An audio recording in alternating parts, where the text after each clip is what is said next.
देखिए, ये जो तीन बिल लाए आज इंट्रोड्यूस होंगे, हमारी पार्टी का मानना ये है कि ये theory of separation of powers का, ड्यू प्रोसेस का और जो जनता को ये इख्तियार है कि वो इलेक्टेड गवर्नमेंट्स को अकाउंटेबल बनाए, ये सब चीज़ें उसके खिलाफ जाता है।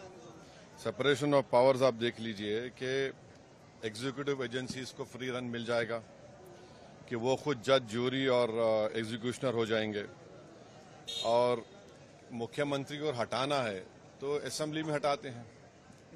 अब आप मेरे को ये बताइए कि BNSS में इतने ऐसे सेक्शंस हैं कि किसी को भी आप एक सेक्शन लगा दीजिए 5 साल के ऊपर का, तो लाजमी है वो 30 दिन के अंदर, 30 अंदर BNS में यह है कि 90 डेज तक पुलिस कस्टडी ले सकती है। तो ये मेरे ख्याल से ये 1930 का गेस्टापो मूवमेंट हम भारत में देख रहे हैं कि जिस तरह वहां जर्मनी, उस वक्त के जर्मनी में गेस्टापो को बनाकर एक पुलिस स्टेट बना दिया गया।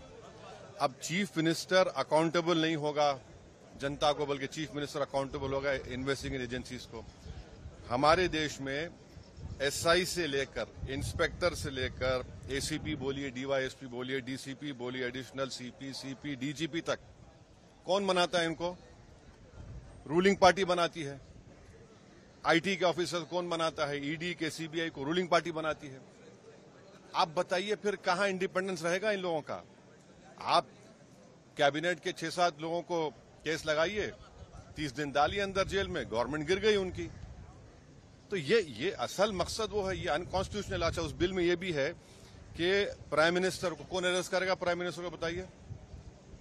और प्राइम मिनिस्टर, ये उसमें उस बिल में कह रहे हैं, प्राइम मिनिस्टर के बिल में कह रहे हैं कि प्रेसिडेंट करेगा। अरे भाई, संविधान में हमने लिख दिया कि the president will act on the aid and advice of the council of ministers.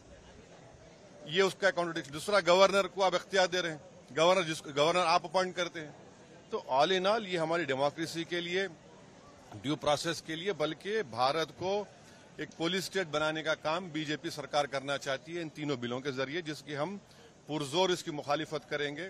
और ये अनकॉन्स्टिट्यूशनल है, ये बिल्कुल अनकॉन्स्टिट्यूशनल है। आप हर चीज आपके हाथ में, सेंट्रलाइज आप अपने हाथ में कर रहे हैं। माने आप पिक एंड चूज करेंगे, और बीजेपी ये भूल रही है कि कब तक सत्ता में रहेंगे आप, कभी ना कभी तो निकलेंगे ना। तो पावर इटर्नल तो छोड़ी है कि ये आपके खिलाफ भी इस्तेमाल होगा। तो इस तरह का एक कोशिश की जा रही है, हम इसकी मुखालिफत करते हैं।